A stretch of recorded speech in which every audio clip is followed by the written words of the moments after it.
Hello, everyone. Good morning, good afternoon, and good evening. Wherever you are, we warmly welcome each and every one of you on our Institution of Professionals free webinar. I am Sir Jason S. Humang, a licensed professional teacher and currently teaching at Cavite National High School from the beautiful country of the Philippines, and I will be hosting today's episode. I am proud to be associated with IGP. As a global member, I feel really honored and privileged to host this webinar. And it's also my delight to welcome you all to this institution of a global professional free webinar. Again, I thank you all for joining us today in this marvelous evening, and it's my humble request and pleasure that you will all stay with us until the end. For I'm pretty sure you will have many takeaways and payoffs from this episode. Moreover, you can like, comment, and even tag, share, and mention your friends in the comment box. So let's watch together and learn together because we believe that the power is gained by sharing knowledge. So, like every day, some new participants join with us on our free webinars. So, I have a little concept about what an IGP is all about. Institution of Global Professionals, or IGP, serves students and community resource by providing a holistic social work and education to create a proficient generation. IGP is a leading online skill development institute with thousands of learners worldwide. We are able to share information useful to expand knowledge, boost confidence to face any circumstance, and most importantly, to develop own skills. We are entrusted with international recognition. IGP also provides social works because we believe that it's not effective to increase one's skills just by acquiring formal education. And so, we provide effective training and consultation to produce proficient generation all over the world. IGP also organizes webinars, trainings, offline and online courses by the best and trained speakers, coaches from the entire world to create a best learning platform for you all. Our mission is to empower people and provide each student a solid foundation of knowledge and skills to help them become a confident learner. And now we have completed 319 episodes successfully. We hope that you are getting benefited both in personal and professional life, and we wish that you all stay or remain with us throughout this journey.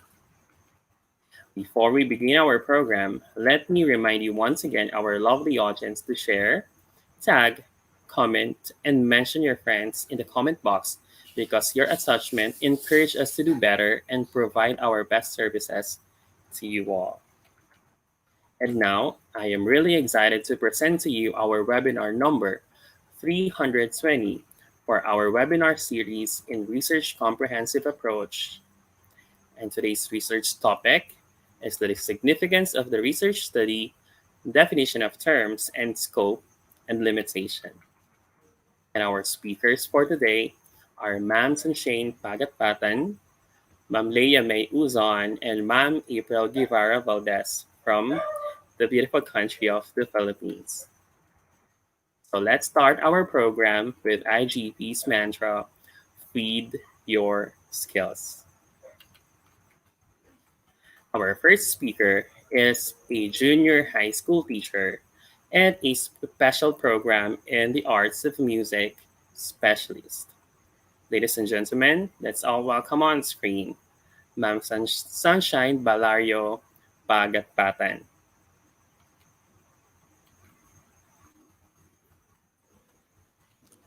Good evening. Thank you, Sir Good Jay, for evening. that wonderful introduction. You're welcome, ma'am. So, How are you doing? well, I'm fine. I have a problem with the internet a while ago, but it's now stable, so I'm happy about that so that I can give you what I supposed you need on your research paper. So, Yeah, shall we same here. start? Actually, I am also I'm also having an internet issue earlier. But yeah, I think you're already ready, ma'am. And yeah, we're not going to prolong the agony of waiting. So if you are ready, then take it away, ma'am. Okay, so let me share my screen.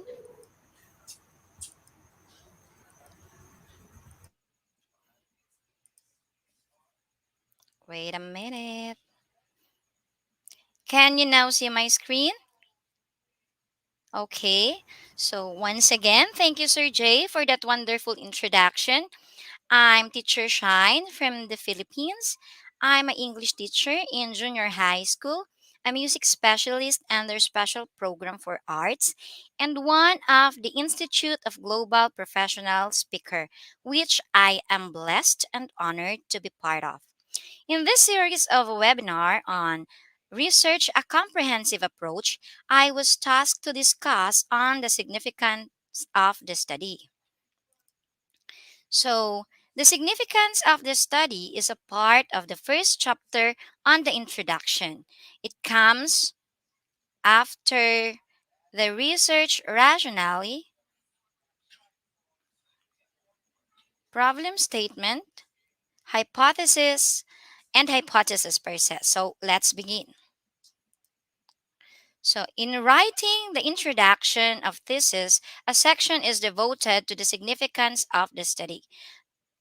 This section, often referred to as the rationale, is very crucial because this is a place where the researcher tries to convince an audience that the research is worth doing.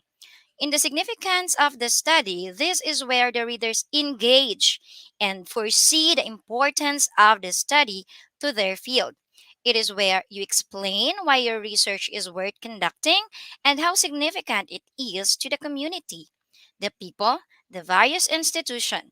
So, what are the things you need to consider in writing the significance of the study? It should explain why the audience should be interested in reading the given research proposal. So it may also persuade someone as to why he or she should support or fund the research project. Because nowadays, private institution and local government funds project that is relevant and helpful in the process of the institution or a given area. So the significance of the study refers to the beneficiaries of the study. So we have A, the first thing you do is to identify the beneficiaries. While stating the significance, you must emphasize how your research will benefit the development of your chosen field, as well as the society or schools, as for us educators. In general, you can begin by stating how your research will contribute to the problem in your field, and then gradually narrow it down to demonstrate the specific group that will benefit on your research. For example, I will show you my MA thesis. So here it is. In my research entitled Activity Based Approach and Academic Performance, my the significance of the study is it is hoped that the result of the research contribute to the value insights on the use of activity-based approach in teaching and academic performance and to be useful to the following groups. And the following groups are stated there. So, next one, what you have to do is to justify the reason for conducting the study. Then, emphasize the potential benefits it would bring. So, the significance of the study describes why your research was needed and the study's relevance, of course. It's a justification of the importance of your work and the impact it has on your research, as well as how it contributes to new knowledge and how others will benefit from it. So, the significance of the study must be arranged from mostly to least benefited. So, let's take a look at again my research. So, in my research, as you can see, I listed here the those who will be beneficial for my research. And first of all, as you can see, the administration comes first. Second is the faculty. Third is the student. Fourth are the curriculum makers. And lastly, it is beneficial to other researchers and to the, to the researcher itself. So, consistency is required. So, it must answer the following question: whom will be benefited, how they will be benefited, and why they have to be benefited. Next, in writing your significance of the study, you have to write 3 to 5 sentences. Discussion is expected for each beneficiaries. So then, does the significance of the study discuss the importance or the significance of the study to stakeholders in paragraph format and number comprehensively. So let's take a look at again at my research. So in my research, as you can see, I highlighted here the sentences describing the benefits of the beneficiaries. For example, the administration. The administration will be able to produce quality and high standard students because most of them will be developing good academic performance. So that's the first sentence. The next one, the outcome of the study may lead to the administration to encourage teachers to use activity-based approach in school. So we have the second sentence. And then the institute may live up to its vision and mission of producing responsible, dedicated, and globally and locally competitive citizens. So it has 3 sentences. So as to the description of the faculty. So let's continue. The purpose of the significance, the researcher should think about how the research may resolve theoretical questions in the research area. So, does the study answer the problem on the said area? Then, may develop better theoretical models in the research area. So, did the research give a way to create interventions for the problem encountered? And then, last one, the purpose of the significance is for the researcher um, may change the way people do their job in particular field or may change the way people live because interventions that have been tested may change the routine of people in the given field by acquiring new techniques and knowledge by using the research or your research. Next, Um, there are 2 techniques to follow in writing the significance. First, refer to the statement of the problem. Your problem statement can guide you in identifying specific contributions of your study. You can do this by observing a one-to-one correspondence between a statement of the problem and the significance of the study. So let's take a look at my thesis, the sample statement of the problem on my thesis. So let's read it. Um, Statement of the problem. The purpose of this study is to know the effect of using activity-based approach and academic performance of grade 9 students of Subic National High School, Division of Zambales in the school year 2019-2020. Especially, it's so to answer the following question. And then there are your questions. In my example, the statement of the problem: is there a significant relationship between the use of activity based approach in teaching and academic performance of the student? So, another technique is to write from general to specific. As you can see in the illustration of inverted pyramid. That one. So, in my research that was shown a while ago, the contribution of my research is a teaching style. Since it is a technique, it can help students perform better, and the researcher demonstrate that the teaching style really works and could be a groundbreaking approach that will change the way teachers um tawag nito? The teachers adhere to their students. So here in the inverted pyramid, You have to write the significance of the study by looking into the general contribution of your research, such as it's important to the society as a whole, then proceed downwards towards the individual level. And that may include yourself as a researcher. You start broadly, then taper off gradually to a specific group of person.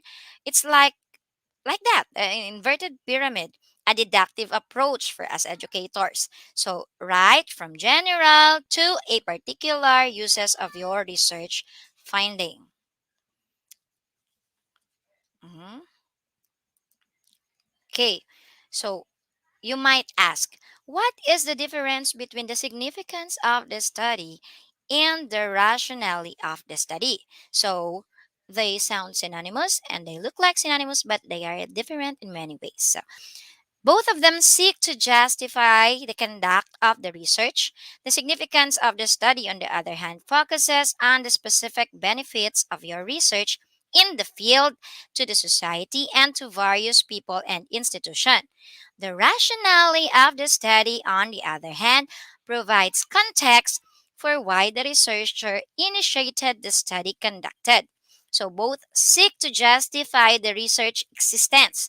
The significance of the study focuses on the specific benefits of the research in the field to the society and various people in institution, while the rationality of the study provides context for why the researcher initiated the study conducted. So, the next question you might have in mind is, what is the difference between the purpose of the study and the significance of the study? Again, they sound synonymous. So, the purpose of the study emphasizes the reason for your research, whereas the significance of the study emphasizes how your research finding will help other people. And now I'm going to give you guidelines on how to write your significance of the study. So we have here the 5 steps in writing significance of the study. First one, use your research problem as a starting point. So your problem statement may contain hints as to what outcomes your research study will achieve and who will benefit from it. So how will the answer to my research problem can be beneficial? So that's the question. As a result, you'll have to have a better idea of how valuable it is to conduct your research. The next one, state how your research will contribute to the existing literature in the field. So consider the area that previously studies did not cover. So then explain how your research addresses those unexplored areas. You can now persuade your readers that you are researching something new and adding value to the field by doing so. Because um, if a reader reads your research and it sounds like the same research as before, they will be bored. So you have to cover studies or cover things in the previous studies that are not being justified.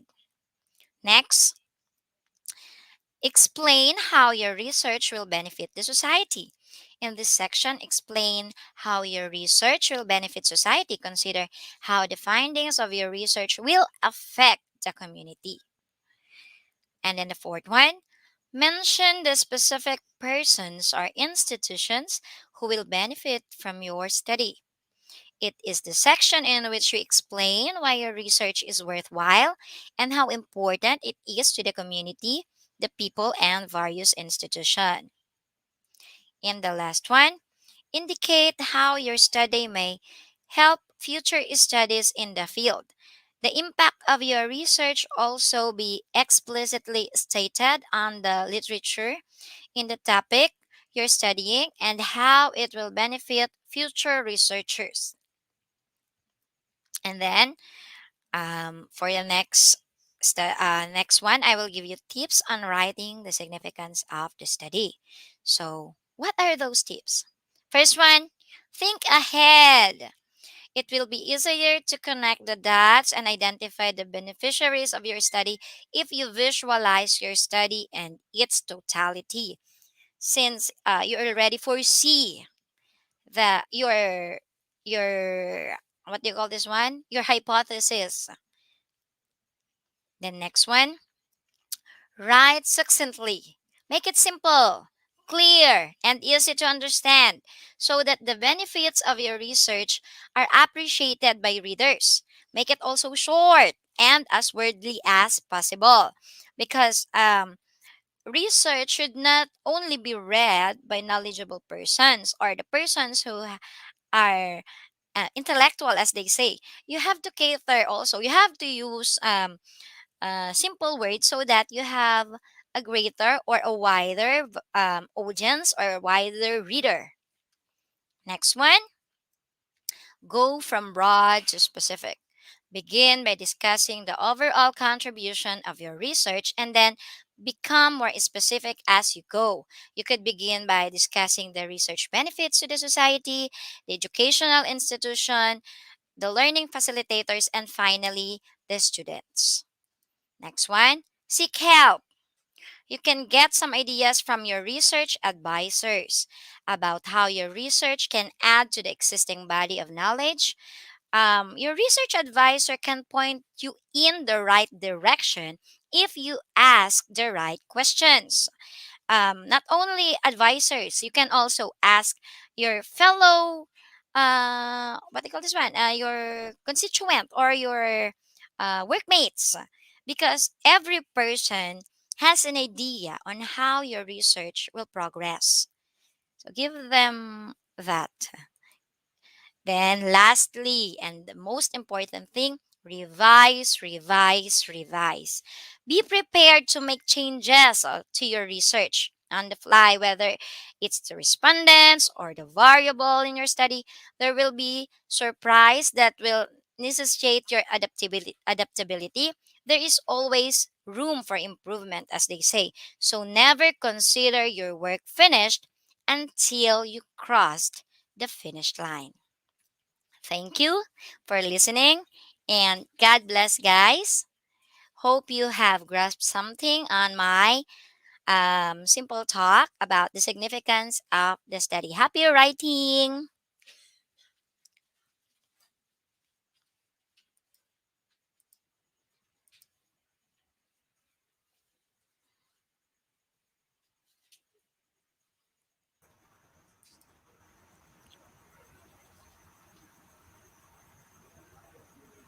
Wow, I am so thrilled. That was really great, ma'am.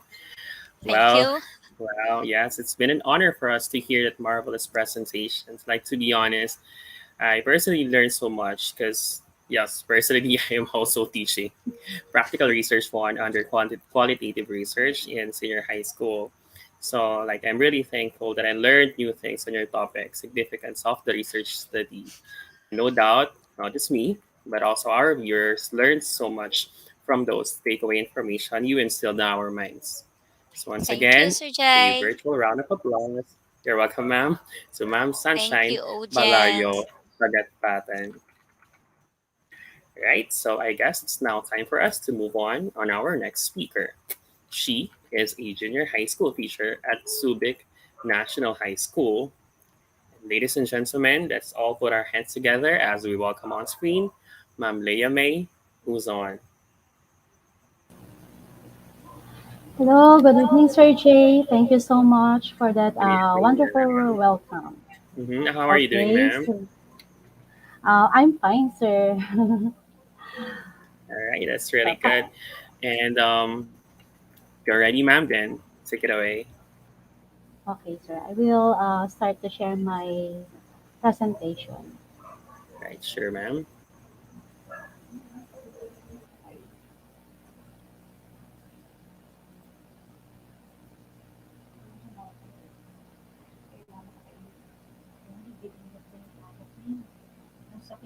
Sir Jay, is it visible now? Can you see my presentation? Okay. So let's start. So good morning, good afternoon, good evening to everyone from the around the world who continues to support the IGP. So the Institute of Global Professionals is committed to serving as a social organization and an ISO certified trainings and education institute that is also internationally recognized and accredited. I'm thrilled to be a resource speaker at the Institute where I will continue the presentation from with what Teacher Shine's topic going to the definition of terms. So the definition of terms part is a common requirement in studies and it gives your readers a knowledge of the concepts or aspects that will be explored throughout your investigation, as well as contextual information about how you will be employing those concepts in your study. Because your readers may have their own understanding of the words or may not be familiar with them at all. The definition of terms assures that your readers will comprehend the components of your study in the way that you will be presenting them. Okay. So, in the definition of terms, it is a list of acronyms, jargon, credits, and other terms is usually included as an annex to a work, such as a book, research paper, pamphlet, etc. At the start or more likely near the end. This is an important section of a research paper or report in which key or important terms from the study are being defined. So when we say annex, says they're annex or to the work, uh, we're talking about a way to make new words or terminologies easier to understand for readers, especially new or first-time readers and researchers. It is actually the extension. So definitions are usually found, say, as it said there, that from the beginning or near the end of the study, depending on the format given. So we must consider these ideas in order to truly comprehend the entire study and to ensure that we have a record of information that provides answers to what does the definition of each important element imply and leads the reader or researcher who was reading. So they are reading clearly understood the concepts and helps to motivate them to read the entire study while highlighting important phrases, concepts, and conclusions. So definition of terms, it has a broad and abstract scope. The most common source of conceptual definition is the dictionary, which is a reference book for everyday language. So we all know that dictionary is a great resource for identifying terms and phrases, and that using a dictionary in research, documents, or academic papers can help us understand how to use a term based on its structure in a sentence. The importance of learning the main definition of the term that needs to be understood is discussed in the dictionary. That is why, in order to achieve their goals, researchers frequently consult dictionaries. So, prepositions, phrasal verbs, idioms, collocations, and more were included in the dictionary to help us with the spelling, to avoid confusion or letters where they are jumbled or not. Dictionary can also provide context of the pronunciation of a word, the usage of a term, and how it was related to good grammar. Word families were also included to be an idea we could get from dictionary as well as prepositions, phrasal verbs, idioms. there are printed and online dictionaries. Before, most of us are using printed dictionaries, but nowadays, since we are on technology, most of us are actually using the online dictionaries. But regardless of which one we prefer to use, it is one of the most important sources of definition. So it is abstract and all encompassing in nature. It is a common source for conceptual definitions as well as reference book for everyday language. So actually we can use different dictionaries such as Webster, Merriam, Oxford, and any other available dictionary. But always remember that we need to acknowledge or cite all the references and sources we have used. So, definition of terms. It is the meaning of the concept or term as used in a particular study. Unlike the conceptual definition, it is stated in a concrete term that allows measurement. We also need to understand this one. Okay? Teacher Sunshine told us about her research title ideas a while ago. And she previously shared different concepts. So, on her research study, there's also part there of the definition of terms.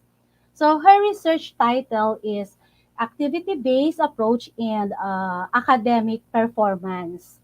So, and we were able to identify the terms that needed to be learned based on the title alone. So since the title activity-based approach and academic performance. So from there, we already know what we should define. So uh, as I have heard her title, I am thinking about what an activity-based approach is. So as well as what academic is, what performance is, and of course, what is academic performance. So they do have various meanings, but in order to be properly informed, we must refer to the definitions of terms in a research document. However, we must remember and understand that a definition is not only what is written in a dictionary, but also how is used in a study. So, definition of terms, it establishes the rules and procedures that will be used by the investigators or researchers to measure variables. It gives an ambiguous meaning to terms that could otherwise be interpreted in a variety of ways. So, I must say that the provided definition in a research study explains the purpose of terms or variables in the study in a broad and clearer manner. So we might notice how the focus what being stated given in an idea that teacher shine studies really a broad concept as is stated a while ago and they provided definition from the research paper as sample from teacher sunshine. However, with the help of this section, the definition of terms, we were able to create a presentation of ideas that the researchers could understand. Next. So, when using both types of definitions, it is customary to state the conceptual first, followed by the operational. So, when using both definitions, so it is common to start with the conceptual definition and then followed or move on to the operational. This is especially true if we're trying to figure out what the dictionary definition is or operational meaning in the research ideas. So, in most research studies, terms must be defined carefully and, of course, precisely so that others understand exactly what was done and there there will be no ambiguities. So conceptual and operational definitions are the two types of definitions that can be given. So later on we will focus on the two types of definitions. So, a conceptual, let's have conceptual definition in broad terms explains what to measure or observe. So, what a word or term means in your study, whereas an operational definition specifies how to measure or observe it. So, for instance, consider study of student uh, stress, especially nowadays that we are experiencing pandemic. So, students are very stressed in terms of their study. So, for this one, how will you going to define stress in terms of conceptual? So when we say conceptual, you will just going to explain the term stress. So it means what the stress means. So while in operational definition, it would explain how stress is measured. So in a study, so a conceptual definition specifies what will be measured or observed. An operational definition explains how to capture value. So can be identify, you have to create, measure, and assess. So that is in the operational. So the definitions themselves aren't always important as long as clear definition is provided. So you only use the definition for those who are very vague terms. Unless there is a good reason to use a different definition, for example, in uh, for the word adult. So in the Philippines, it is someone aged 18 or over. So commonly accepted definitions should be used. When a widely accepted definition is not available, the definition that is used should be clearly stated. So let's have conceptual. It is the definition of a concept or term as it is used in a specific study. In contrast to the conceptual definition, it is stated in a concrete term that can be measured. So, variables should be defined both ways in the research. So, the reader is given a working definition of the terms and concepts used by the researcher. So, as the reader progresses through the research, this assists him or her in having a clear understanding. So furthermore, the conceptual definition is crucial in research because it aids the reader in comprehending the researcher's meaning, particularly for terms or concepts that may cross-serve each other. Using a working or conceptual definition can help to improve the reliability of research findings. Okay, so as a result, the reader can use the definition to help with variable interpolation.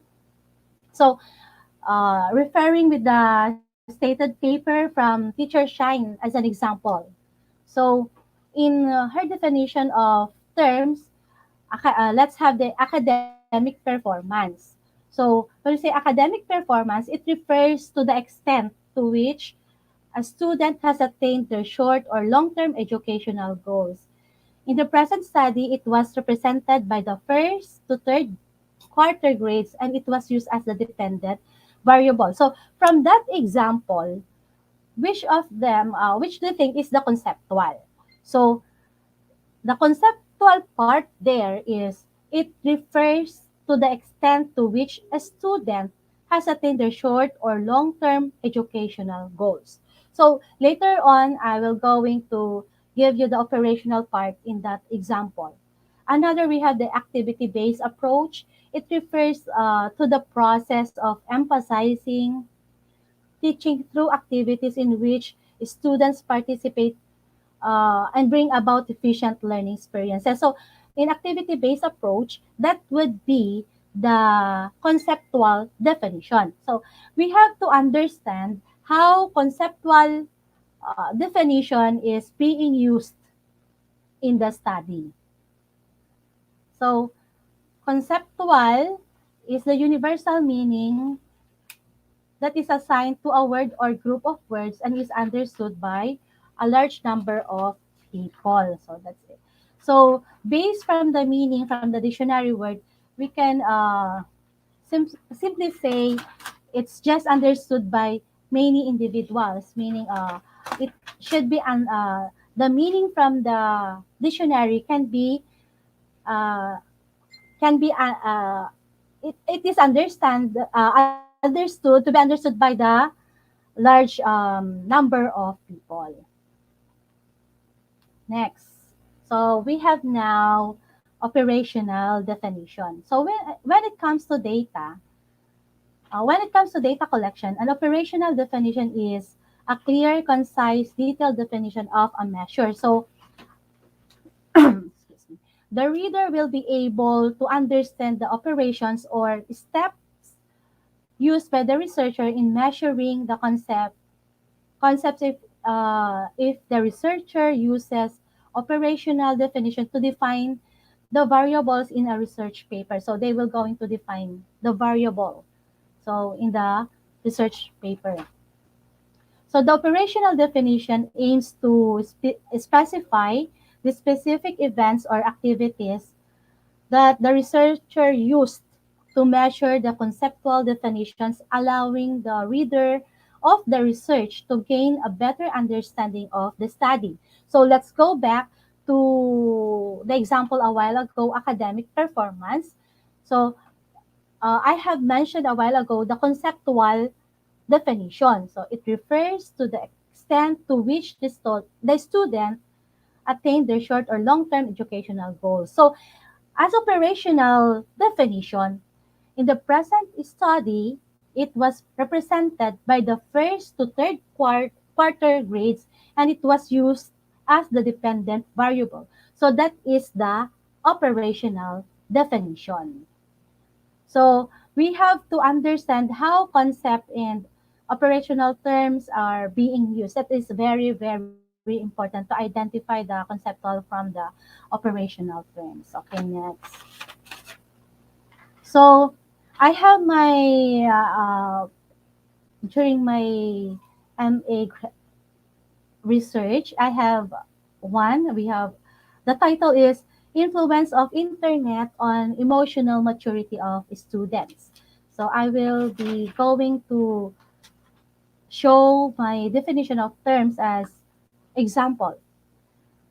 So im- uh, we have the first term, emotional instability.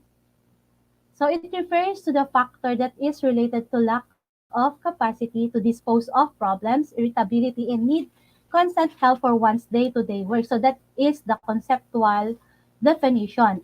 And for the operational, this is one of the indicator of emotional maturity. Another, we have emotional maturity. So it refers to process in which the personality is continually striving for greater sense of emotional health, both physically and intrapersonally. This is a dependent variable in the study. Another is we have emotional regression. It refers to feeling of inferiority, restlessness, hostility, aggressiveness, and self-centeredness. This is one of the indicator of emotional maturity. Then, of course, since from the topic, I also defined internet usage. So internet usage, it refers to the use of internet in any means. This is the independent variable in the study. Then we have lack of independence. It refers to a person that shows parasitic dependence on others, is egoistic and lack objective interest. This one of is the indicator of emotional maturity. Personality disintegration, it refers to the symptoms which represent disintegration of personality like reaction, phobias, formation, rationalization, pessimism, immortality, etc. Such a person suffers from inferiorities and hence reacts to environment through aggressiveness, distraction, and has distorted sense of reality. This is one of the indicator of emotional maturity. Then last, we have the social maladjustment. It refers to the person that shows lack of social adaptability, shows hatred, seclusive but boasting, liar, and shirker. This is one of the indicator of emotional maturity. So I guess it is very clear now the difference between the conceptual and operational definition. Okay, next. So it says here in your thesis, define the term in your own words. The term should be defined in your own words in your thesis statement. So a while ago, I have mentioned that we can get the conceptual definition from the dictionary. Meaning, even though you are using dictionaries, the term still be defined in your own words. But again, you need to acknowledge or cite the source you have used in defining. So the importance of using own words is a way of referencing a source without directly quoting it or further explaining a selected term. Using one's own words in research is an important skill for academics to master because it allows them to get through many research papers, thesis, projects, and other assignments in a more organized and efficient manner. In this case, the researchers must put in an hours of effort to obtain the necessary information, which they must then replicate at various levels. So using one's own words or paraphrasing is critical in order to regenerate authentic work and avoid repetition by not cutting the original author's work. So it is very important to define them in your own words. Okay, next. So definition of terms, keep your thesis definition brief and simple. You will go into greater detail about it in the body of your paper. So it says, I actually have heard many times the quote, the simpler the better. So I believe on that. So we all know that defining terms in writing is more difficult than looking them up in a dictionary itself. In fact, how we define terms has far reaching implications for both individuals and collective groups. It can be um, difficult to define terms in a relationship or in any other context at first, but once a definition is established between people or group of people, it becomes easier to have productive conversations. As a result, definitions establish the manner in which people communicate their ideas. They are crucial because they set the parameters for a given discourse, critical to keep your thesis definition brief and straightforward in the body of your paper. So you go into greater depth about it. So as you go on to your study, you will uh, you will going to define your term more clearer. So always remember it should be brief and simple. Okay. So this one is very important also. When defining a term, avoid using passive phrases that include the word is. The phrases is where and is when are particularly awkward. We've all said things that were misinterpreted by others in ways we didn't expect. So these seemingly benign comments give you that awful feeling you get when your foot is firmly planted in your mouth. We make mistakes with our words all the time because we don't realize the implications of what we're saying. Understanding these ramifications necessitates social awareness or the ability to detect other people's emotions and experiences. The ideas in the passive phrases appear to be awkward when the word is used to define the term due to the limited number of words available to explain. As I mentioned a moment ago, defining terms must be brief and simple, but with an approach that suits the research needs. Instead of using is in defining, we should use it refers to. So if you will going back with my example a while ago, it is started with it refers to academic performance, period, and it refers to, and not it is started with is.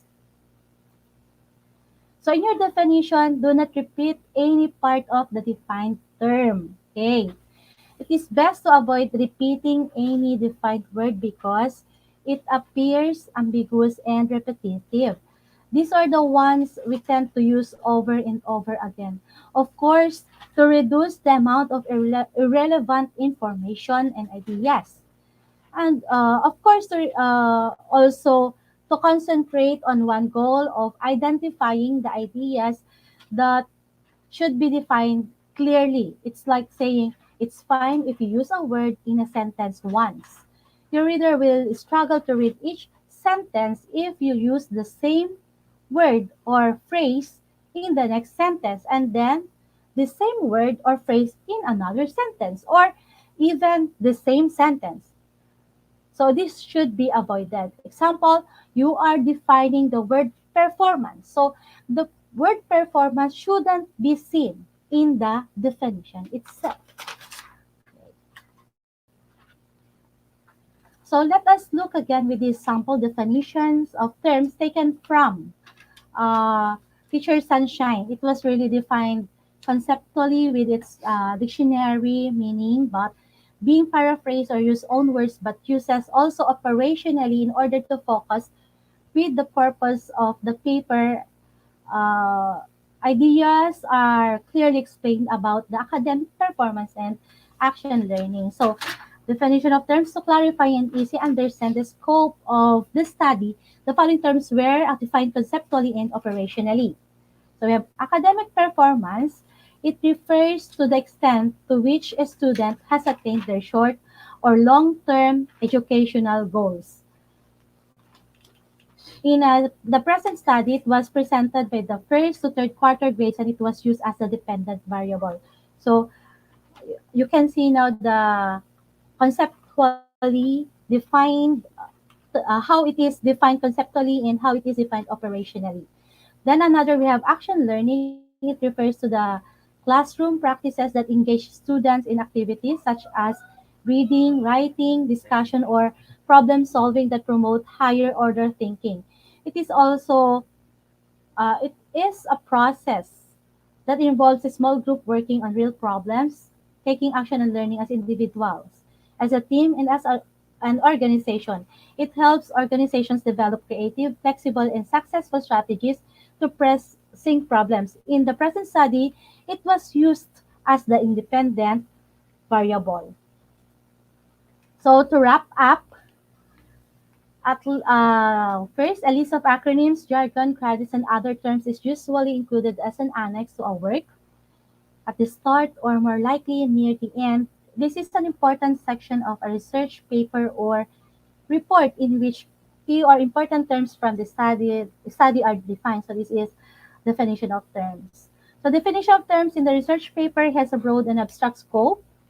The most common source of conceptual definition is the dictionary, which is a reference book for everyday language. It is the meaning of the concept or term as used in a particular study. Unlike the conceptual definition, it is stated in a concrete term that allows measurement. Another definition of terms, it establishes the rules and procedures that will used by the investigators or researchers to measure variables. It gives unambiguous meaning to terms that could otherwise be interpreted in a variety of ways. When it comes to data collection, an operational definition is a clear, concise, detailed definition of a measure. So we have a variable in the definition of terms, conceptual and operational. Conceptual operation, it is the definition of a concept or term as it is used in a specific study. In contrast to the conceptual definition, it is stated in concrete terms that can be measured. When it comes to data collection, an operational definition is a clear, concise, detailed definition of a measure. So, before I end this presentation, I want to leave everybody a quotation. Learning never exhausts the mind. For the things we have to learn before we can do them, we learn by doing them. Learning is not attained by chance. It must be sought for with ardor and attended to with diligence. The beautiful thing about learning is that nobody can take it away from you. So the author, of course, is anonymous. So this quotation's message appeals to me because it simply describes the beauty of learning and the benefits we will gain from various learnings. So as a result, we must all enjoy learning and never grow tired of it. So that's all for now, my dear professionals. I'd like to express my appreciation for your time and attention today. Thank you so much for your time and consideration. I'd like to let my colleagues speak at this point. So later on, um, thank you so much. All right. Thank you so much also, Ma'am Leah May. That was really amazing. Thank you Thank so you, much sir. for sharing your knowledge with Thank us, ma'am. And no doubt our viewers once again learned so much from your topic, definition of terms, and so much takeaway information from your presentation as well. So, like, once thank again, you. thank you so much, Ma'am Leah May Uzon from Subic National High School in the Philippines. Thank you, ma'am. Right? So I'm pretty sure we'll gain more knowledge from our last speaker today on the topic scope and limitation. She is a junior high school teacher at Subic National High School as well, at the division of Zambales. Like without further ado, let's have on screen Ma'am April Guevara Valdez.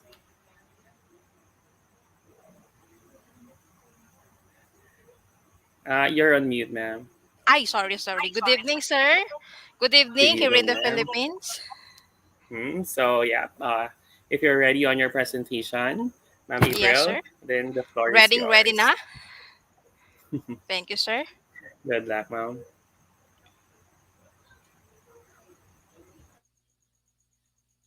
Okay, so I hope you are seeing my presentation. Okay. Okay, so good afternoon, good evening, and good morning to all of us, especially our viewers all over the world. So again, thank you, Sir Jay, for introducing. And I am Teacher April Joy Valdez Guevara of Subic National High School from the Division of Zambales here in the Philippines. And it's such an honor for us here in Subic National High School to be part of this institution, the IGP, or the Institute of Global Professionals, and to be one of your speakers this evening. And it is really a once in a lifetime opportunity for us, and for me, of course, to share something to our viewers about our last topic, which is the scope and the limitations. And we all know that this is an integral part or element when you are planning the launch of a study or a report, because we all know that you will need to make some important decisions to limit the people you are searching, as well as the ways you will conduct your study. And we all know that every credible research study has restrictions, of course, and limits in what it will cover. And these boundaries are articulated through a research assignments, what we call the limitations and the scope. Okay, so let us first define scope. So we define scope and the limitations of a thesis, a dissertation, or a research paper, which is a topic and boundaries of the research problem to be investigated. Also, the scope details how in depth your study will be to explore the research questions, and, of course, the parameters that you will use in which it will operate in relation to your population and to your time frame or the timeline. And the delimitations of a study are the factors and variables not to be included. Take note of the term, not to be included in the investigation. So, in other words, they are the boundaries the researcher sets in terms of study duration, as well as the population size, and, of course, the type of participants that you are using.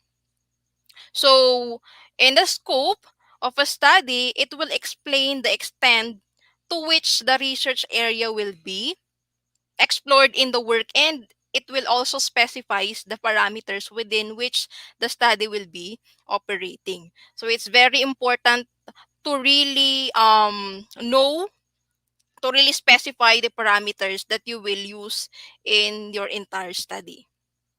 So let's take a look at this example. So let's say, for example, I or a researcher wants to study the use of activity-based approach that was mentioned again by teacher Sunshine Pagatpatan, the first speaker, and also mentioned by Ma'am Leia May Uson, the second speaker.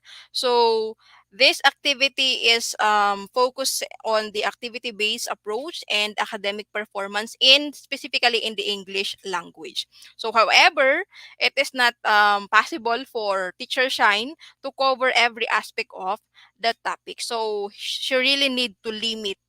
So, the scope will have to be narrowed down to a certain section of the target population, and in this case, the scope might be narrowed down to a group of 95 students, specifically in grade 9, not in grade 8, not in grade 10, not in grade 7, grade 11, grade 12, but in grade 8 of one specific school. So it will also focuses on the academic performance in school, may have been observed for a duration of 6 months, and this would be form the delimitations of the study. So meaning teacher Shine or the researcher have a time frame of 6 months. So in the delimitations, these are the characteristics that limit the scope and describe the boundaries of the study. So as you can observe, I always use the term scope, boundaries, diba? So examples of boundaries of the study are the sample size, the geographical location where it is conducted, the setting which the study takes place, and the population traits. So additionally, the researcher might also choose to use some research tools.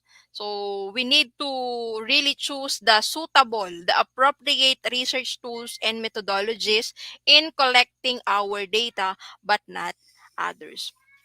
And of course, this delimitation might be imposed for practical reasons. So you will not just set boundaries with what you want, but it should be imposed for practical reasons. So examples of the practical reasons are lack of time.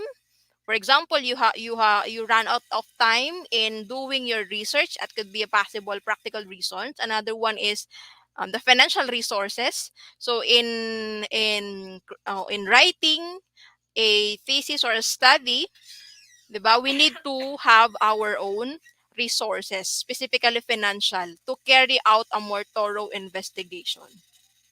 So we all know that we have a lot of or organizations, it could be in the public or in private, that finance certain study or give funding to a certain study to make it more to have more thorough investigation. And the delimitation section of the study should explain. So in the delimitation section, it should explain why specific choices were made while others were excluded. So we have the term excluded and how this might affect the outcome of the research. So in the delimitation, you have to explain why you choose that specific for example, population size or specific school where you were conduct your study, and why did you exclude some of the choices. So it is very important to explain so that the readers or your readers, your future readers will understand why you exclude, rejected those choices. Okay. In the example mentioned above, the researcher might state why he or she choose to study a sample population of 95 students given in the example from the activity approach based research study. So the sample population is composed of 95 students. The researcher also need to discuss why he or she rather selected students from grade 9, not from grade 10, grade 11, 12, 7, or in tertiary level. And she also need to discuss, to state why she choose students of Subic National High School over other schools, because we all know here in our district alone has a lot of junior high school, public junior high school. Even in our division per se, we have a lot of high school. Why the researcher uses or choose Subic National High School. So in the discussion a while back, we always define scope and the limitations. Now let us try to um, discuss. We all know that some of our researchers or writers use the term limitations rather than the limitations. Now let us try to differentiate the two. So limitations and the limitations in research both clearly define the boundary. So they have the same definition. They set boundaries of the research problem that you are studying.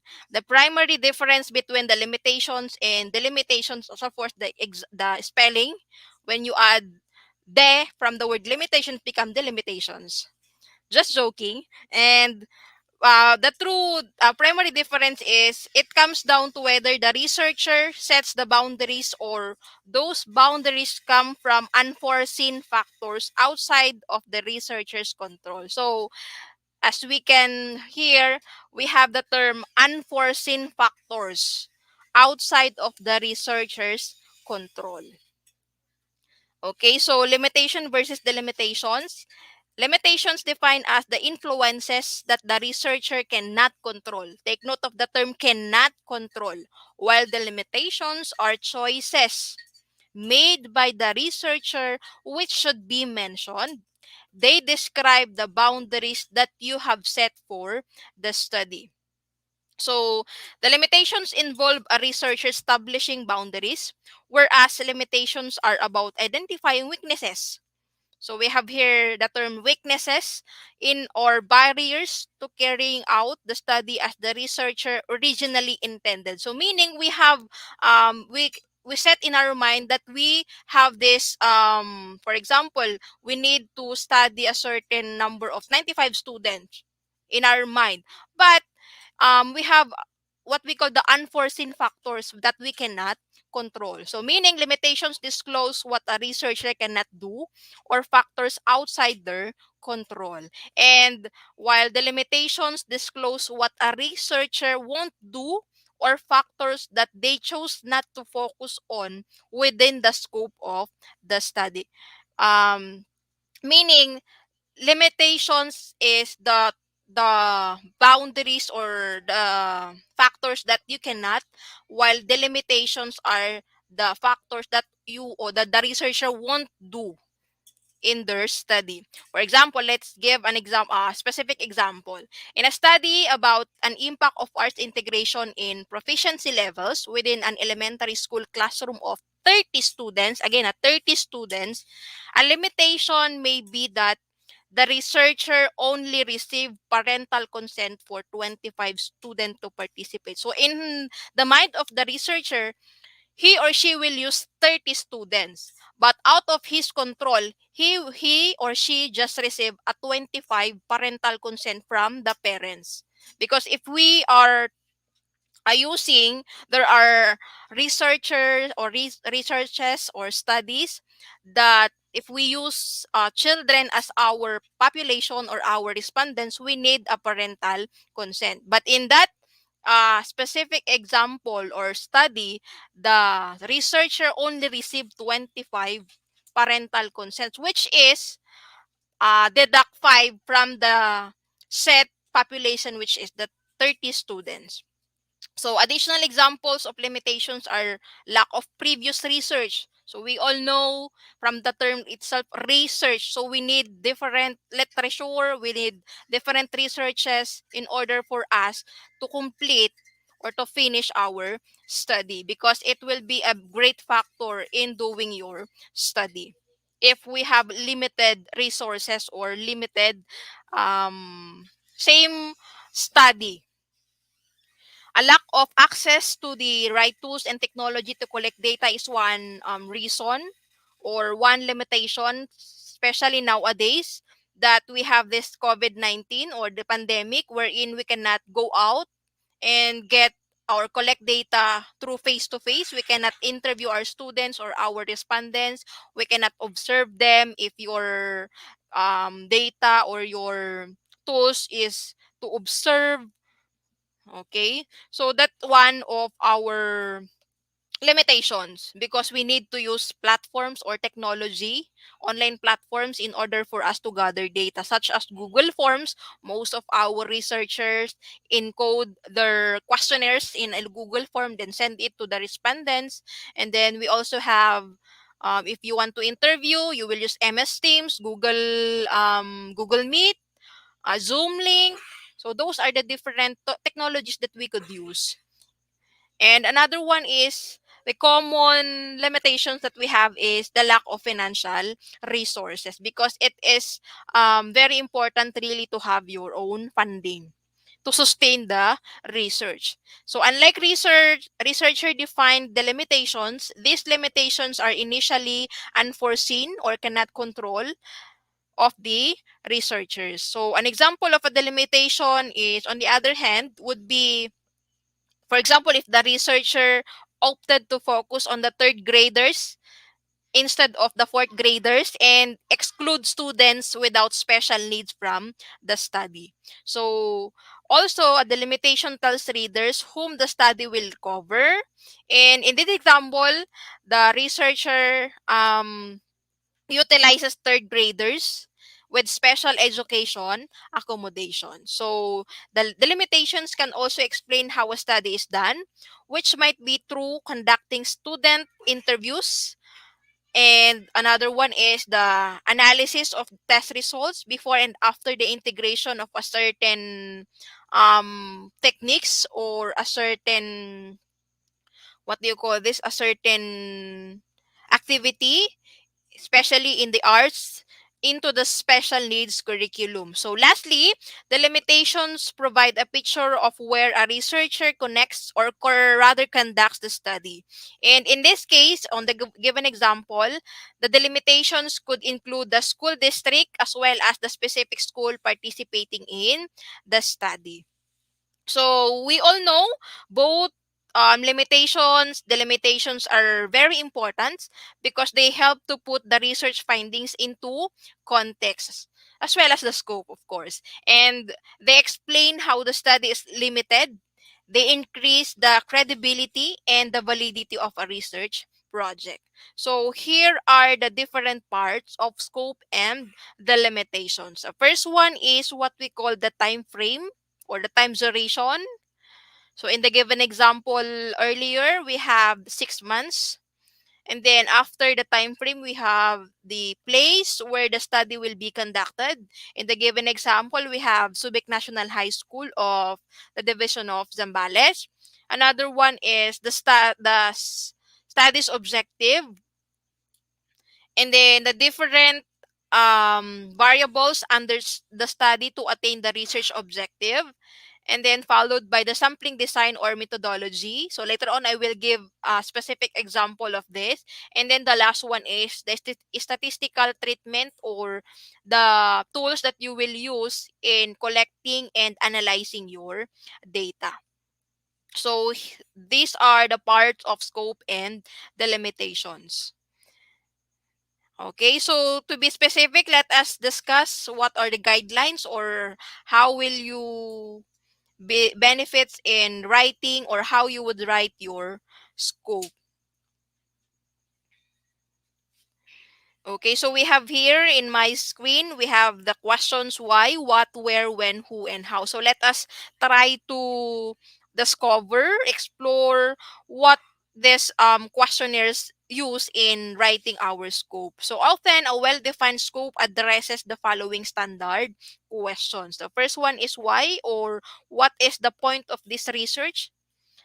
Then followed by what, or the topic being investigated, and then where, the research occurring and why, and then followed by the timeline of this research rather, and then who, or what are the demographics of the study subjects, what is the age bracket, is it a male or female students, where they live, And then how or what is the methodology of this research? For example, is it a qualitative or a quantitative or a case study?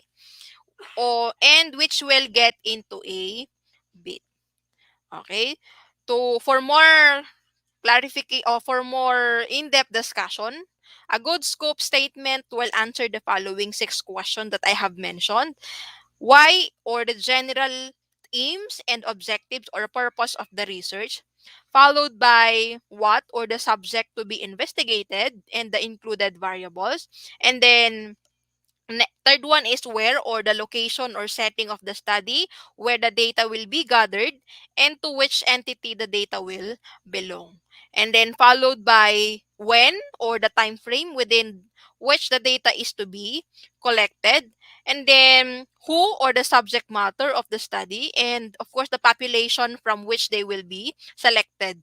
So this population needs to be large enough to be able to make generalizations. And then the last one is how the research is to be conducted, including, of course, the description of the research design, whether it is experimental research or a qualitative research or a case study.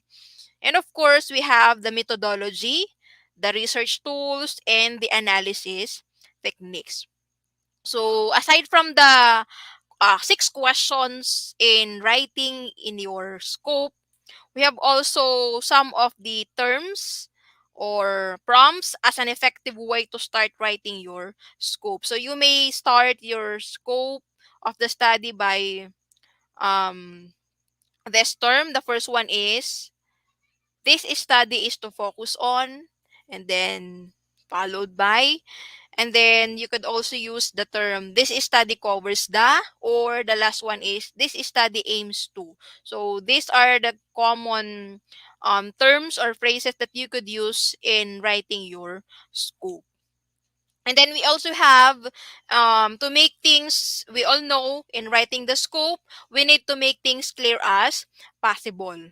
So just like in the significance of the study and in the definition of terms, as well as in the scope and the limitations, we need to make things clear as possible. We need also to state why specific variables were omitted from the research scope. So it is really important to discuss why you will need to omit or reject or remove a research scope, and whether this was because it was a delimitation or a limitation. So it's really important to let your reader know if you were to delimit or limit your study. Okay, you should also explain why they could not be overcome with standard research methods backed up by scientific evidence. So you will not just state why you remove, omit those scope, but you need to back up scientific evidences in order for us to attain the credibility and validity of your study. So aside from the guidelines on how to write the scope, we also have guidelines on how to write the limitations. So the first one, since the delimitation parameters are within the researcher's control, you can control, readers need to know why they were set. So aside from discussing or stating why you need to remove, omit, reject a certain scope, you also need to discuss why you set that specific. For example, why you choose 95 students, why you choose 30 students, why you choose grade 9, not grade 10, or why you choose Subic National High School, not other school. Okay? And what alternative options were available and why these alternatives were rejected. And of course, so I have here example, if you are collecting data that can be derived from three different but similar experiments, the reader needs to understand why and how you decided to select the one you have. For example, you have selected grade 8, 9, and 10, but you specifically choose grade 9. Why? You have three options: Subic National High School, Mangaan National High School, and Hanjin Integrated School. Why you choose Subic National High School? So you need to specify why you choose or decide to select the one you have or the one you set. So your reason should always be linked back to your research question. So scope and delimitation somewhat related to our research question. So it always link back to our research question, as well as all delimitations should result from trying to make your study more relevant to your scope. Therefore, the scope and the limitations are usually considered together when writing a paper. So it's like you can describe or somewhat it is like pen and paper. They are inseparable. So scope and the limitations are also like husband and wife. Okay, so we also have different prompts in effective way to start our delimitations. The first one is this is study does not cover, or you may use this is study is limited to, or the last one is the following has been excluded from this study, and then the reason. Enumerate first what are those scope that you limit, and then delimit, and then state why. Okay, so examples of the limitations that we could include are research objectives, followed by the research questions. We have also the research variables, the target populations, and of course the statistical analysis techniques that you will use in your study or in your research. Okay, we also have limitations include you may include issues with sample and selection.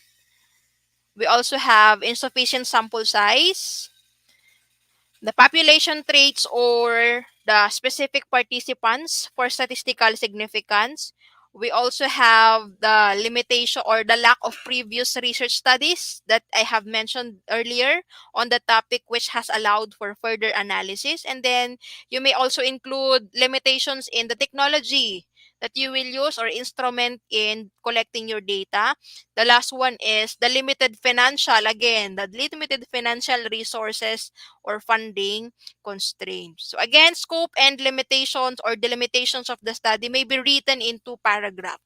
So as you can still remember during your bachelor degree, when you write your thesis, so the scope and limitations composed of two paragraphs, as well as with your master and doctoral dissertation. So one paragraph for the scope of the study and another for the limitations. Okay, so we all know that qualitative research involves collecting and analyzing data that are not easily reduced to numbers, such as the study of human behaviors, for example, and then perceptions with specific social environment. While quantitative research, meanwhile, involves collecting numerical data. So this data can be helpful in measuring patterns and averages and in testing theories. So let me read to you the sample research study. Okay, so purposively, this study was limited to 95 students, grade 9 students specifically of Subic National High School, Division of Zambales in the school year 2019 to 2020. Furthermore, the study was limited only on the use of activity-based approach and academic performance in English during the first to third quarter. So as you can observe in the first paragraph, the scope, it limit only to 95 students, not 75, not 80, not 100, not 50, but 95 students, as well as specifically for grade 9, not grade 10, 11, 12, 7, 8 of Subic National High School, none other than other high school, Division of Zambales in the school year 2019. As you can see, the time frame is 2019, 2020, and at the end of the paragraph, it's specifically on that first to third quarter of that school year. And it focus on the activity-based approach and academic performance in English, not on the other subject. Okay, so in the delimitations, the study utilized the descriptive correlational method of research. Unstructured interviews were conducted in order to validate the information gathered from the questionnaires answered by the respondents. The data was statistically treated using the percentage as well as the mean, the analysis of variance or what we call the ANOVA, and the person R. So as you can observe, as you can see and read in the last part of our paragraph, we have here it specifically identify what type of research. It is descriptive correlational, and the researcher will use interviews to validate the information from the respondents. And of course, it will be treated using the four rather, percentage mean, ANOVA, and the person R. So, in the above example of the study about the use of activity-based approach and academic performance in English during the first to third quarter, let's say the scope shifted from measuring changes in average student proficiency levels to the measuring student perception of the overall learning experience. It could be shift the study from quantitative to qualitative research. So defining the research approach or the way in which the researcher conducts the study is what we call the delimitation. So in a qualitative research study within an academic environment, a researcher may choose to administer a survey or conduct interviews for data collections around the students' perceptions of the learning experience, as well as if the study was intended to collect quantitative data as opposed to qualitative. The data collection approach might instead involve measuring the numeric change in the student test scores. And the quantitative research still uses the limitations to explain what the data will reveal and what they won't. So this gives others a reasonable expectations of what your data will explain and how you have analyzed it and how accurate your measurements were. Okay, so once you explicitly state what your delimitations are, you should also clearly list other options. And available, you also have the reasons why you did not pursue those alternative approaches. So it is also important that all reasoning should connect back to your research study. So, outlining the relevance of the study and explaining how and why you narrowed your focus.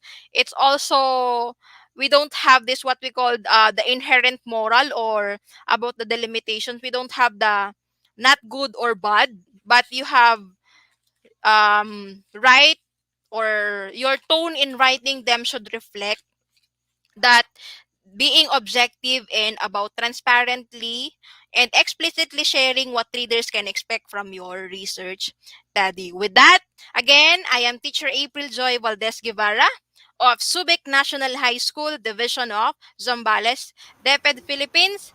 And I hope you have gained a lot of information regarding our topic this evening, and I hope you really had enjoyed our discussion about the significance of the study as well as the definition of terms and lastly scope and the limitations of the study. Again, thank you for listening, thank you for your time, and mabuhay tayong lahat. Goodbye. All right. So thank you so much, Ma'am April, on that extravagant presentation of yours on your topic, scope and limitation. Yes, So sir. no doubt our viewers like benefited today by the awareness they received and from those techniques you have shared with us and those wonderful insights and of course so much takeaway information. Thank Thank you, you Sir also. Jay. You're welcome, ma'am, for sharing not just your knowledge with us, but most importantly, your valuable time. So, once again, Ma'am April Guevara Valdez, ladies and gentlemen. Thank you. Right, so may I request you, ma'am, and Ma'am Sunshine, Ma'am Leia, to please stay with us, in the other line while we wait for the question and answer later on. So, once again, thank you so much, Ma'am April. So, before moving on to the next part of the program, once again, may I request you all to please support IGP. So all you have to do is to share, tag, comment, and mention your friends. So like we will give e-certificates link in the comment box later on, and if you face any problem, you can actually collect your e-certificates directly from our website at www.eduigp.com. I guess we are now ready on our quiz competition.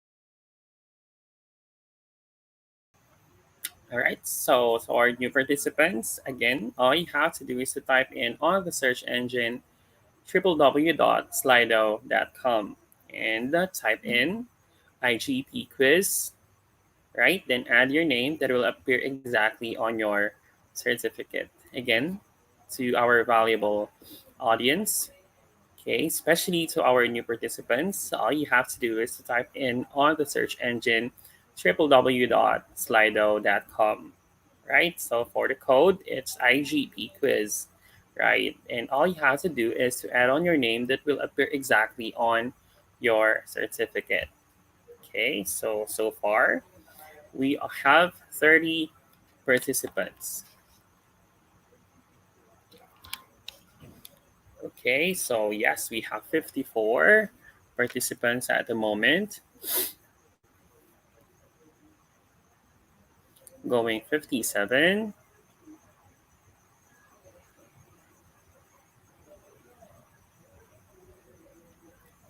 Right, so we're going to start later on. So, but for now, to those who didn't register yet, again, all you have to do is to type in www.slido.com on the search engine. Okay, and for our code, it's IGP quiz. Okay, so we are now down to 62, 63 participants.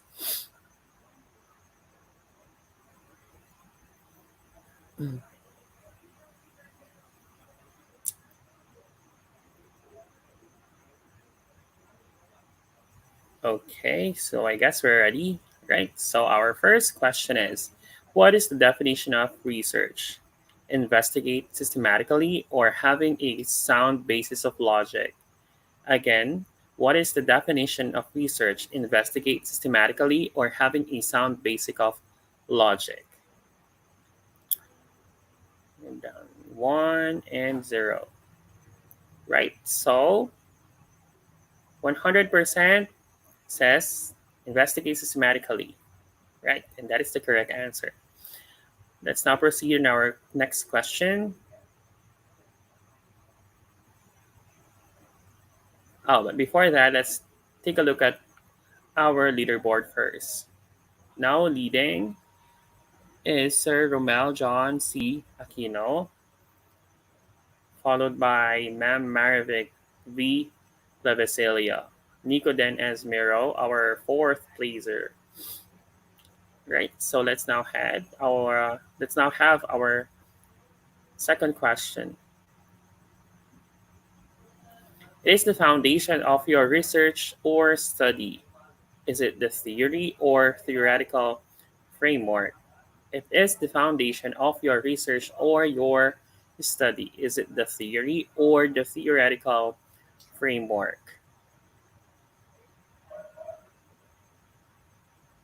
In five, four, three, two, and one. Okay, so let's check the answer.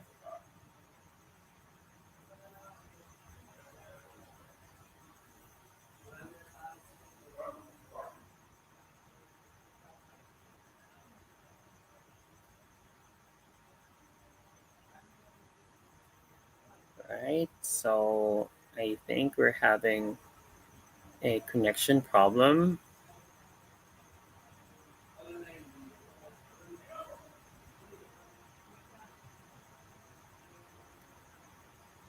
Right, so later on we'll find out what could be the answer on this question, foundation of the research or the study.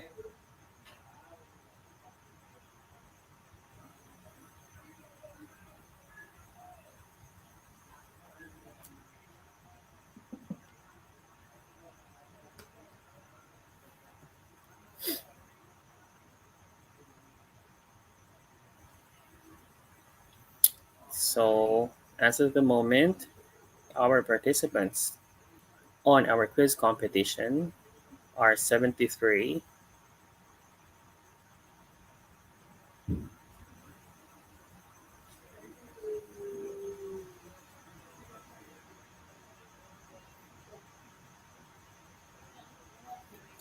like after the quiz competition, we're going back on. Um, we'll meet once again our amazing speakers for our question and answer portion, and then after that, um, yeah, we'll be s- sending you over the link. Okay, so I think we're having a technical issue at the moment, right? So, yep, let's just wait. I think they're trying to refresh our system for our question and answer. And all right, so again, after the quiz competition, or yeah, quiz competition, we're going to have the question and answer portion. So later on, we'll be bringing you back our amazing speakers for today on our webinar series. Okay, so for our research program, right? So again, we have, or the topics it has or that have been discussed earlier are the significance of the studies, and then we also have the definition of terms, and as well as the scope and limitations. All right, so I think we're having some technicality on our um, system,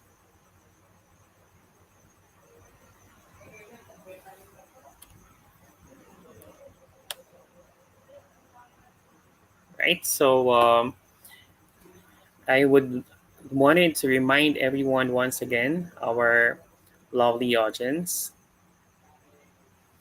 Okay, so yeah, right. So before the reminder, let's go back on our quiz number 3. Okay, so what is the operational definition of experimental research? Is it a process for measuring a theory by reviewing other studies, or a quantifying process for measuring an abstract principle or concept? Right? So 63% for a quantifying and 37% for the process of measuring a theory. Right? So let's have, all right, so the correct answer is the quantifying process for measuring an abstract principle or concept. Okay, so let's check our leaderboard. Okay, so by this time, Ma'am Cristina V. Del Rosario is leading, followed by Sir Elias A. Austria and Melanie Obedoza, I'm sorry, Mara. Right, so this part of research is all about the inclusions and boundaries of the study. Is it the hypothesis or the scope and limitation? A part of research that is all about the inclusions and boundaries of the study.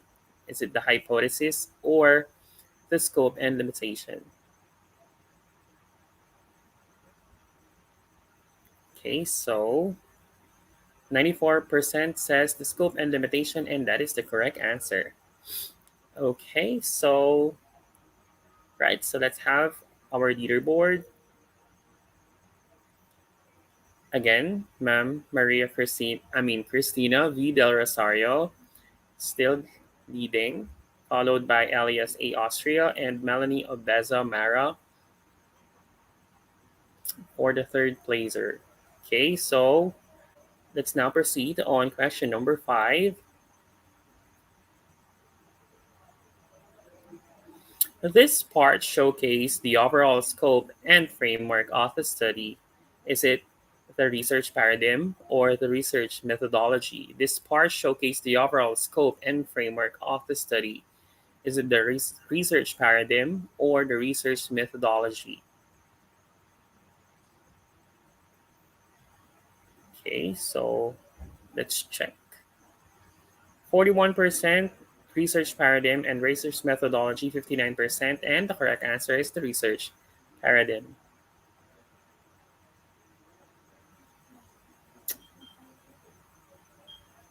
Okay, so still on the leaderboard, we have Ma'am Christina. Why do I keep on saying Maria Christina?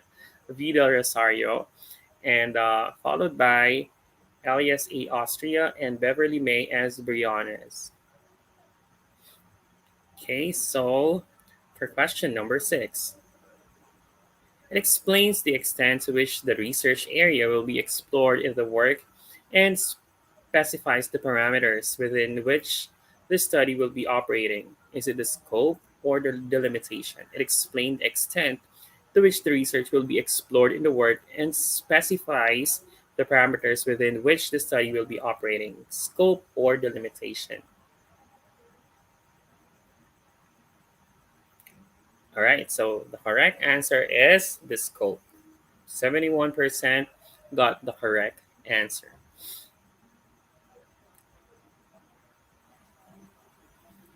So let's have once again our leaderboard. Elias A. Austria is now leading, and Beverly May as Briones is our second placer, and Lourdes Montaya, our third placer.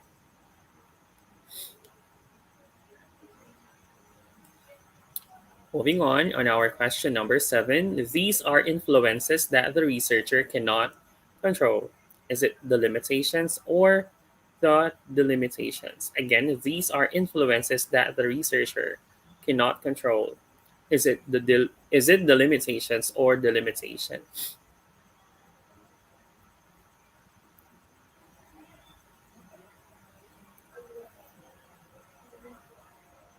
61% says limitations and 39% says the limitation, and 61% got the correct answer on their limitations.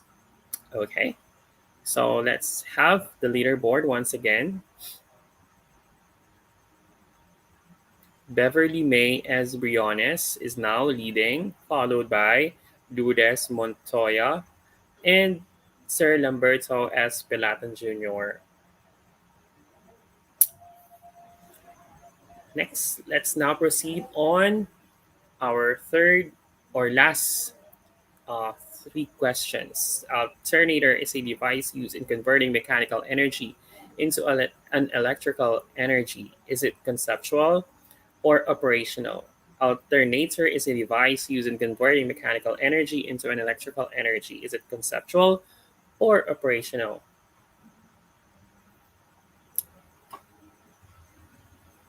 64% says operational and 36% says conceptual. Okay, so the correct answer is operational.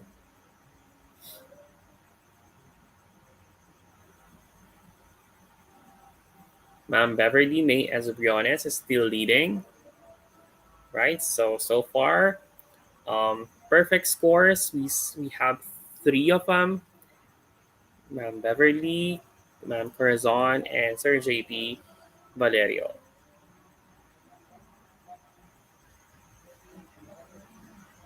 Consistency is required. It must answer the following questions: whom will be benefited or where they will be benefited? Again, consistency is required. It must answer the following questions: whom will be benefited or where they will be benefited.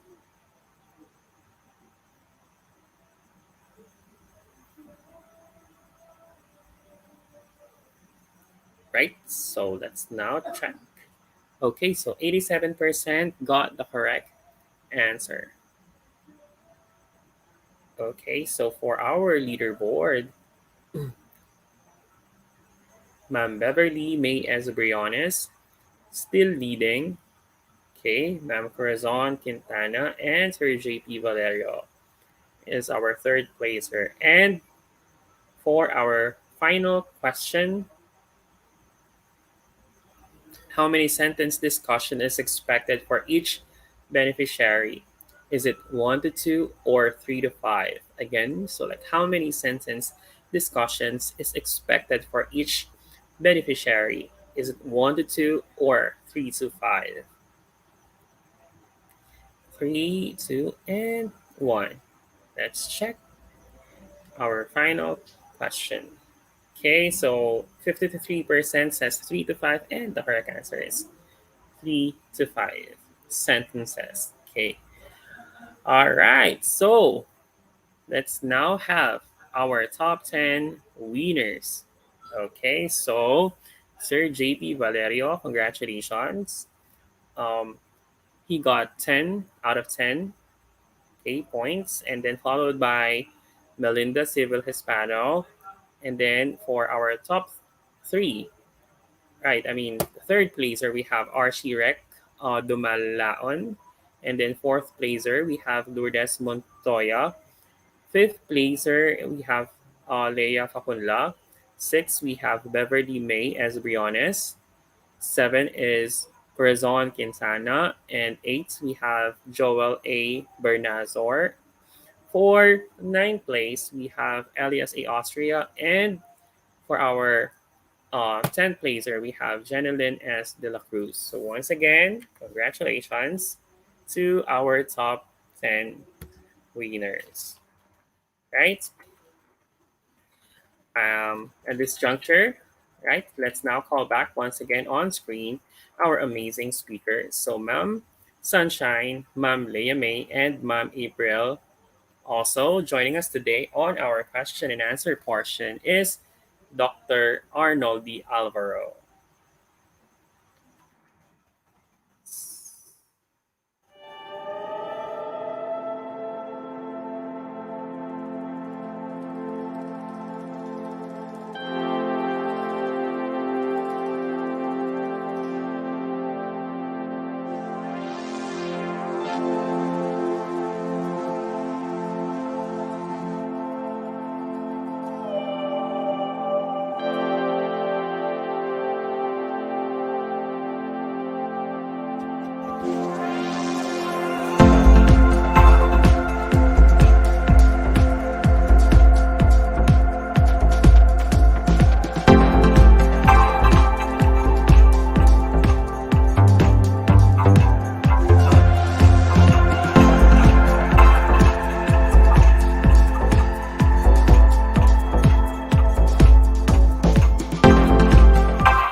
All right, so thank you so much, ma'am and sir, uh, Dr. Arnold D. Alvaro, for joining us on our question and answer portion. Okay, so thank you so much, ma'am and sir, for staying with us today. And to our audience, you can start sharing your question if you have any confusion, clarifications, or if you wanted to learn more on our episode, significance of the research study, definition of terms, and scope and limitation, then you can share it with us. Okay, so once again, audience, you can start sharing your question, and if you have any confusion, clarifications, or if you wanted to learn more on our episode today, regarding the significance of the research study, definition of terms, and scope and limitation, then you can start sharing it with us.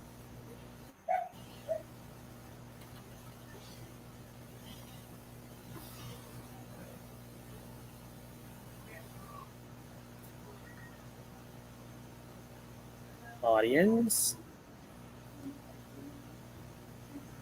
So I bet they understand the topic thoroughly because we aren't receiving any question at the moment.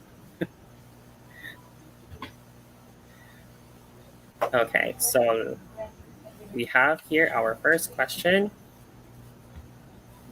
Oh, yeah, there you go. From Sir Robbie Alcohol. I hope pronounced it correctly. What is the difference between limitation and delimitation? Okay, so I have mentioned in my discussion the difference between limitations and delimitations. So when we say limitations, those are the things that the researchers cannot control because we have for unforeseen factors. So when we say the limitations, those are the factors that the what do you call this, the researcher or the writer of the study um did not focus on. So she or he have the control of it, but she chose to limit in a certain scope. So that is the difference between limitations and the limitations, aside from the spelling, of course. Just joking. Thank you for the question. All right, so thank you so much, Ma'am April, for answering our first question. Okay, so let's have our next question. Right, so from Sir Aaron Navarro, how long does it typically take to finish any of the discussed parts? Again, from Sir Aaron Navarro, how long does it typically take to finish any of the discussed parts?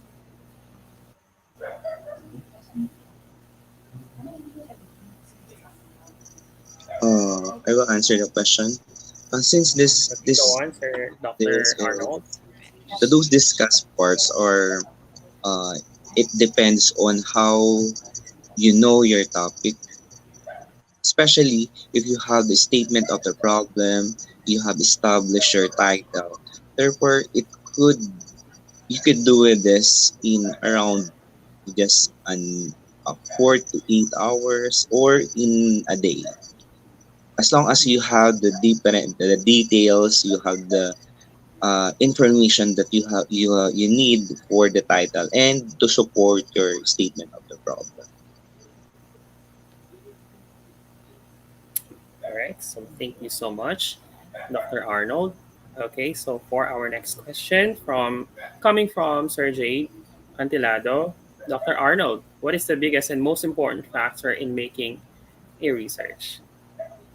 Um, the biggest and the most important factor in making a research is that can um, you can answer or you can solve the different problems that we have encountered during this time of pandemic.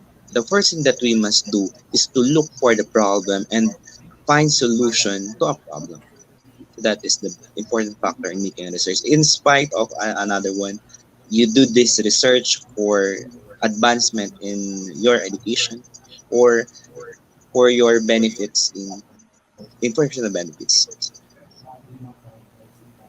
Yes, I totally agree. All right, so thank you so much, Sir Dr. Arnold. All right, so we Can I have add another something to question the from answer of Ma'am Sir Arnold? Mirafed. Can I add something to the answer of Oh, Sir sure, ma'am. Arnold a while ago? So it depends on the problem you encountered in an area.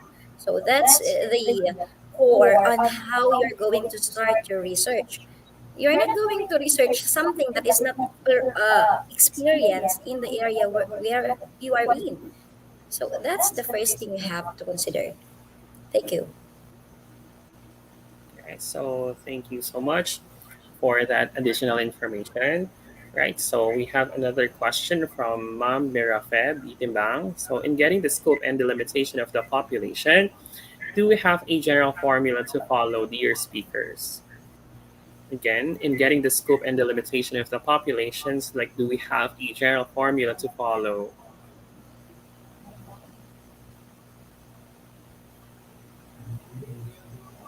Yes, Miss April, can you answer the question? Or Okay, so as long as it has big numbers for your generalizations, I think we don't have a general formula in getting the population. And of course, as I have mentioned in my discussion, you need to discuss why you choose or limit a specific population or population size of your um, respondents.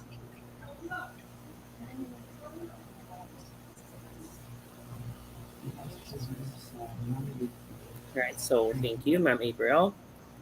Okay, so another question from Sir Bernardo Guevara. How are we going to know the words or phrases to define in our study, Ma'am May? Okay, thank you for that question, Sir Bernardo. So, how are we going to know the words or phrases to define our studies? Of course, picking the words to define are those words used in the study. So, the terms that we need to define in our own study, especially words used in a statement of the problem. Thank you. All right, so thank you so much, Ma'am Leah May. And from Zina de la Peña, is doing a research in a group better than doing it alone? Okay, so is doing a research in a group better than doing it alone? In my case, I want to do the research alone. I want to do this um, in my own room. I don't want to hear something, from the outside, so that I can focus on my writing. Okay, so that's the best thing that I do. Can I Mhm. add So I something? analyze it. Sure, ma'am. Okay. So for me, it is depending on the problem that we will going to study. So there are some problems that we could do it alone, especially if it is that it is not that much broad. Wherein if it is like we need a wide research, we need somebody to be with, and I guess sometimes there are like a mood wherein we can work better if we have somebody with us. Right. So thank you so much, ma'am Leah May. Doctor from Sir Jade Cantilado. Dr. Arnold, what is the biggest and most important factor in making a research? I think this was already asked earlier and it was already answered earlier.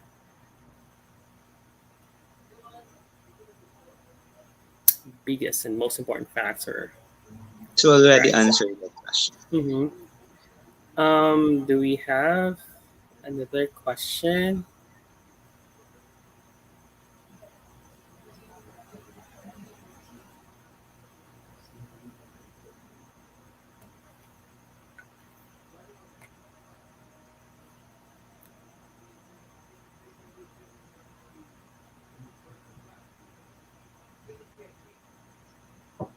Right. So another question from Ma'am Anne Acierto to any of the speakers. So, like, what is the most challenging part in creating or doing a research?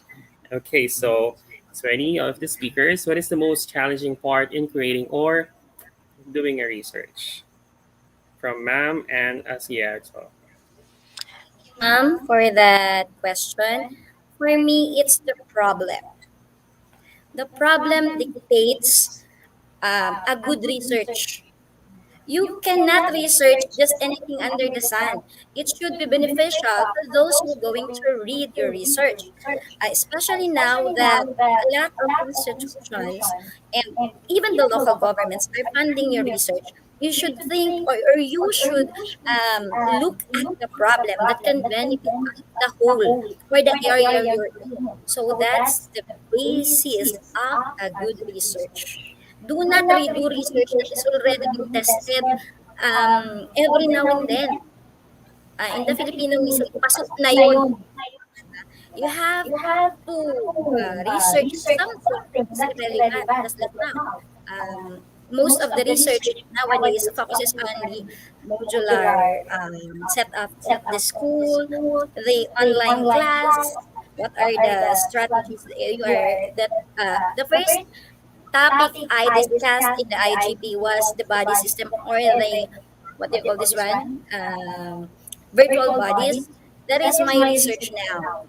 The virtual bodies, which is very relevant to the problem of how can the student grow or um, acquire someone to help them in the setup of no face-to-face. So it's timing, and we need it.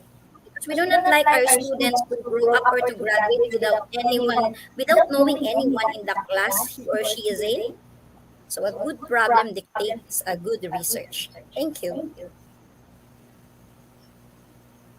All right. So thank you so much for that, for answering that question, ma'am. So another question from Lakias Oliver. Oh, what are the skills and qualities that make us a good researcher? So, like, what are the skills and qualities that makes us a good researcher?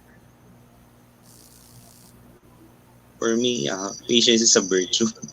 That is, Did I you have to be patient, look for the answer from the problems. You have to be patient in researching or searching for the, the questionnaire that you will use, the literature or literature Mm-hmm. studies you will use in your problem or in your title, in your topic. Yes. I agree with Dr. Alvaro. Patience is really um, a big quality to be a good researcher from the start up to the end. Thank you so much, ma'am. Patience, yes. So, from Ma'am Jeneline de la Cruz, what is the deal number of words that should be defined? What is the deal number of words that should be defined? Okay. The Actually, number of it words. Yes, Sir Alvaro. yes, yes, okay. Um, the number of words, it depends on the university or colleges that you have you're in. And then it's about actually the words that you must put in your definition of terms should be discussed in your introduction, in your the first part of your study, so that your reader could understand what are the words that you have used in your study. But sometimes the university also included all of the words. Actually, some universities are they are just using the words that are um, that we can encounter in the statement of the problem and in the title. But again, it depends on the university of colleges. Ma'am Leia, can you? Yes, yes. It is depend also on the study or what you need to define in your study. That is the number of words that we need to know. Not only it's because especially those important terms that we need to be measured in your study. So, thank you so much, Ma'am Leia. All right, so another question from Sir Mark Barcelon Geronga. Which is better to use purposive sampling techniques or using the Sloven's formula for Asian year research? Again, so which is better to use the purposive sampling techniques or using the Sloven's formula for Asian year research? Actually, I will answer that because this is out of their topic. This purposive sampling in Slovet's formula, it depends again on the researcher itself, right, themselves. So they you must think if your if you can if you can do this. For example, the Sloven's formula, for example, we have 500 respondents, so the total population. Sometimes I forget the computation, but it would be 283, 380 plus. But if you have this purposive sampling, sometimes we can encounter that uh, as long as you can give the questionnaire to the respondents, or you can retrieve the questionnaires even in Google Form or in printed, it's up to you if you can Mm-hmm. do that. Or again, it depends again on the university and colleges that you are in. All right, so thank you so much, Dr. Arnold. Okay, so from Ma'am Evelyn Waperi, in writing the significance of the study, is it in alphabetical order like in writing the Most definition to of least. terms? Most to least.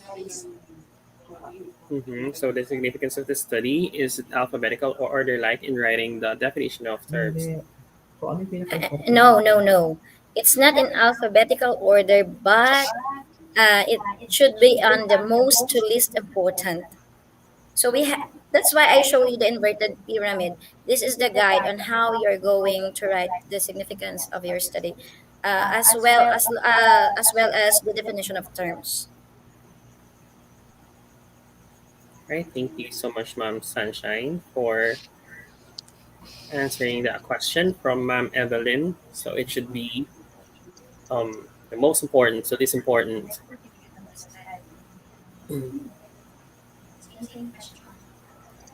Okay, Yes, so I that's guess correct. The most important beneficiary first until the least beneficiary, Important. and for that yeah. alphabetical order is used only on in the definition of terms, but not in the significance of the study or the problem.